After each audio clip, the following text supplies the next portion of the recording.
النهاردة حكايتنا عن صحابي، لا تقول لي هيركليز ولا كينج أرثر ولا حتى مقاتل ساموراي ولا الأساطير دي. اتربى على المعارك والقتال، بطل هز عرش الفرس والروم، كانوا يسمعوا اسمه يترعبوا على طول. خاض أكتر من 100 معركة، كان بيخش في وسط كتيبة يقتل منها العشرات. صاحب مقولة لا نامت أعين الجبناء، بيقاتل من غير درع، كل إيد فيها سيف. وصاحب المقولة المشهورة لقد جئتكم بجنود يحبون الموت كما تحبون أنتم الحياة. سيف الله المسلول الذي لم يهزم في معركة قط، أعظم قائد الجيوش خالد بن الوليد. تعالوا أحكي لكم حكاية البطل ده، بس أول حاجة صلوا على النبي.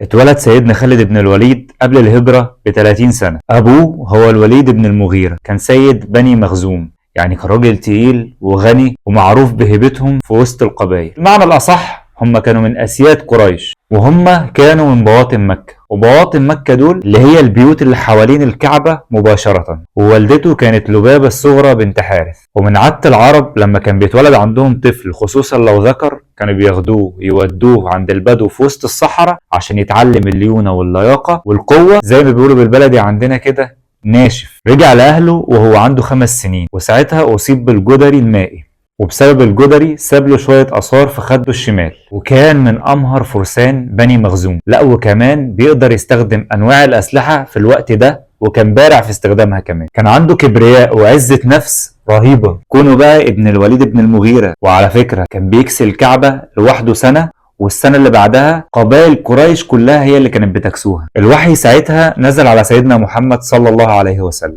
وساعتها خالد بن الوليد كان عنده 24 سنة. وأبوه ساعتها الوليد بن المغيرة كان متضايق جدا، وكان شايف إن هو أحق بالنبوة، كونه إن هو من أسياد قريش وإن هم عيلة غنية وعيلة عندها سلطة. وساعتها سيدنا محمد ما كانش عنده كل ده. أكيد سيدنا خالد بن الوليد كان في صف والده بسبب الحمية للأهل والقرايب، وإن ده أبوه. ساعتها دفاعه ما كانش عن الآلهة والأصنام، لأنه ما كانش مهتم بيها أصلا، زي ما بيقولوا البلدي كده أنا وابن عمي على الغريب. وبالفعل حصل الاشتباك بين المسلمين والمشركين في غزوة بدر عام 2 هجرية، وانتصر المسلمين على المشركين في المعركة دي، بالرغم ان المسلمين كان عددهم 340 والمشركين عددهم 1000. وقدر المسلمين انهم يأسروا 70 واحد من المشركين، كان من ضمنهم 17 واحد من بني مخزوم، لا وكمان معظمهم من قرايب خالد بن الوليد. وكان على راسهم الوليد بن المغيرة اللي هو اخوه. وبعدها خالد بن الوليد خد اخوه هشام وراح عشان يدفعوا الفدية عشان ياخدوا الاسرى. قرر المشركين انهم يخوضوا معركة تانية مع المسلمين عشان ينتقموا منهم. وكان ساعتها عدد المشركين 3000 مقاتل وعدد المسلمين 1000 مقاتل بس، وكانوا رايحين على منطقة الشيخان عشان يبتدوا القتال مع المشركين.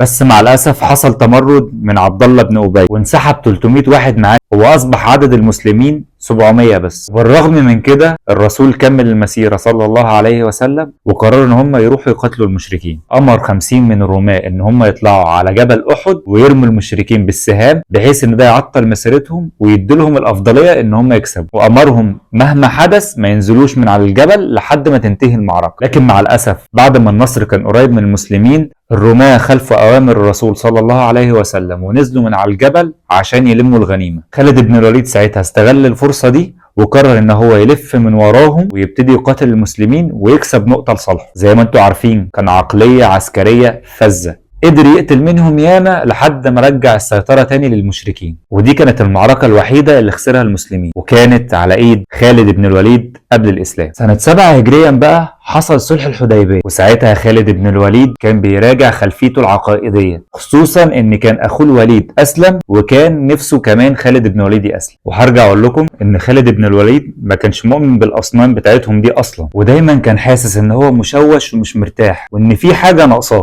وبالرغم اسلام الوليد بن الوليد اخوه، ما كانش بينه وبين خالد اي ضغينه. وقرر ساعتها سيدنا خالد ان هو يخش الاسلام ويروح على المدينه ويعلن اسلامه. وهو في طريقه ان هو يروح المدينه قابل عمرو بن العاص. وعمرو بن العاص ساعتها كان جاي من عند النجاشي. وقصه عمرو بن العاص ان هو ما راح للنجاشي عشان يكون في صفه ويبتدي يكسب نقطة ضد المسلمين، ساعتها كان عنده رسول من المسلمين بيدعوه انه يخش الاسلام، وبالفعل النجاشي اليوم ده دخل الاسلام. وعمرو بن العاص كان عايز يقتل الرسول ده ويقطع راسه، وقال للنجاشي ان هو يأذنه اللي هو يعمل كده، بس النجاشي رفض وخد عمرو بن العاص بكل هدوء وقعد يفهمه. وفعلا سيدنا عمرو بن العاص اقتنع وقرر ان هو يخش الاسلام، وكان في طريقه للنبي صلى الله عليه وسلم في المدينة. وساعتها قابل خالد بن الوليد، وكانوا في الاول مترددين ان هم يعرفوا بعض ان هم رايحين للنبي صلى الله عليه وسلم، بس كل واحد فيهم فهم التاني وفهم هو راح يعمل ايه، لانهم كان زمان عندهم فراسه شويه في ان هم يفهموا اللي قدامهم. لما وصلوا عند الرسول تبسم وفرح جدا ان كوادر زي دي يخشوا الاسلام.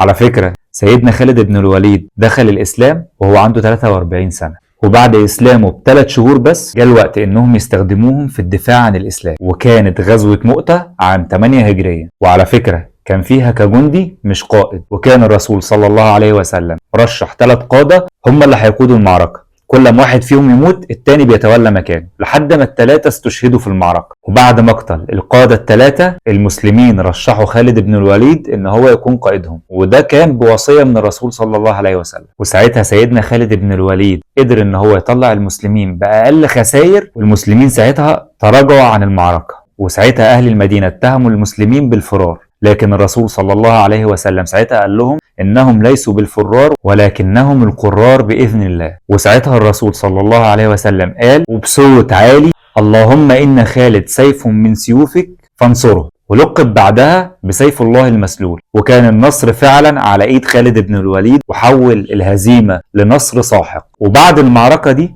خالد بن الوليد كسب ثقة الرسول صلى الله عليه وسلم، وكان من القادة ال4 اللي قادوا فتح مكة. وما دخلوا مكة ما كانش فيه أي مقاومة، بس كان فيه كام رجل من المشركين بقيادة عكرمة ابن أبي جهل كانوا عايزين يقتلوا، بس سيدنا خالد بن الوليد قدر إن هو يقتل 12 راجل منهم، على رأسهم عكرمة ابن أبي جهل، وفعلا فتحوا مكة. وساعتها 2000 من أهل مكة انضموا لجيش المسلمين، وكده أصبح عدد المسلمين 12000 مقاتل. ويتحرك بعدها الجيش لبني ثقيف وهوازان اللي كانوا مشهورين بكرههم الشديد للمسلمين. وساعتها كانت المعركة في وادي حنين، وعشان كده اتسمت بغزوة حنين. وكان أول مرة سيدنا خالد بن الوليد يتصاب، لأنه كان في مقدمة الجيش عشان كان بيتفقد الطريق ويمهده للمسلمين من الأفخاخ اللي كان المشركين حاطينها ومجهزينها عشان يوقعوا المسلمين. وبالتالي الإصابات دي كانت مأخرة سيدنا خالد بن الوليد شوية وتعبته كمان، بس الرسول صلى الله عليه وسلم مسح على جسمه، فسيدنا خالد بن الوليد قام كأن ما حصلوش أي حاجة، وقاتل بشدة وهزموهم هزيمة سحيقة. وبعد وفاة النبي تولى الخلافة سيدنا أبو بكر، وساعتها بدأ المسلمين اللي إيمانهم ضعيف الارتداد عن الإسلام. وما اكتفوش بكده، كمان بطلوا يدفعوا الزكاة. الموضوع ما وصلش لحد كده وبس، ده ظهرت ناس كمان بيدعوا النبوة، منهم مسيلمة الكذاب والأسود العنزي ولقيط بن مالك. لا، ده النبوة ما اكتفتش إن يدعوها رجالة بس، لا وستات كمان. واللي ادعت النبوة واحدة اسمها سجاح بنت الحارث. وساعتها كان الجيش بقيادة خالد بن الوليد قاتل مسيلمة الكذاب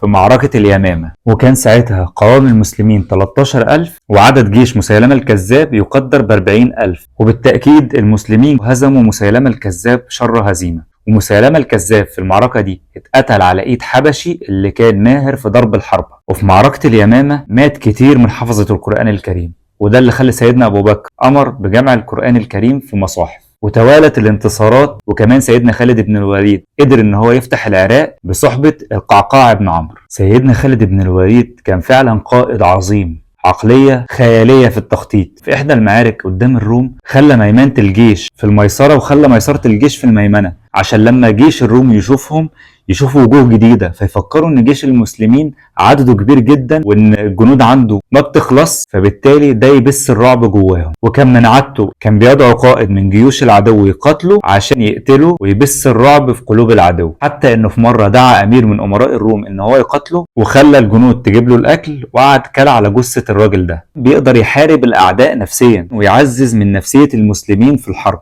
من عادة القادة كانوا بيحطوا السهام في جعبتهم، الجعبة دي الحامل اللي بيتحط فيه السهام، لكن سيدنا خالد بن الوليد كان بيحط السهام في عمته، وكمان ما كانش بيغسل درعه، وكان بيسيبه ملطخ بالدم حتى هو مصدي. خد بالك، ده في غزوة مؤتة كسر 9 سيوف. عارف يعني ايه يكسر 9 سيوف؟ وزن السيف فيهم ما يقارب ال 30 كيلو. تخيل انت قوة الدراع، قوة العزيمة والإرادة ان هو يقاتل في معركة لدرجة ان هو يكسر 9 سيوف، لدرجة يا مسلم ان هو مسك حلة يمنية بقى يقاتل بيها ويضرب بيها الأعداء. في أحد الأيام سيدنا عمر بن الخطاب قرر ان هو ينحي خالد بن الوليد عن قيادة الجيوش، وده كان ليه سبب ان المسلمين اتفتنوا بيه وفكروا ان سبب عدم هزيمتهم في المعارك سيدنا خالد بن الوليد فقط لا غير، وما النصر الا من عند الله. وده كان غرض سيدنا عمر في ان هو ينحي سيدنا خالد بن الوليد عن قيادة الجيوش ويثبت للمسلمين ان هم ممكن ينتصروا من غيره. حتى وهو بيموت كان قاعد على حيله كله شموخ،